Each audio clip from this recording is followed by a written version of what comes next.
रोजो ही सब बूटी से उजाले हो भैया सबको टैप टैप करना है। देख देख के हमके मुस्काले हो सब कोई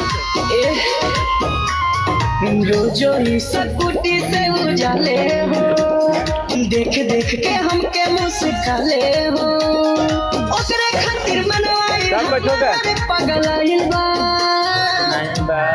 लाल चुनरिया वाली पौधी लाइल बा लाल ओढ़निया वाली पौधी लाइल बा लाल चुनरिया वाली पौधी लाइल बा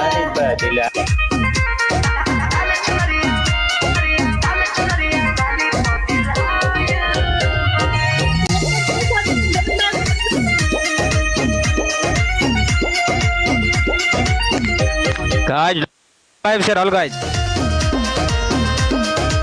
Double tap to all guys live share.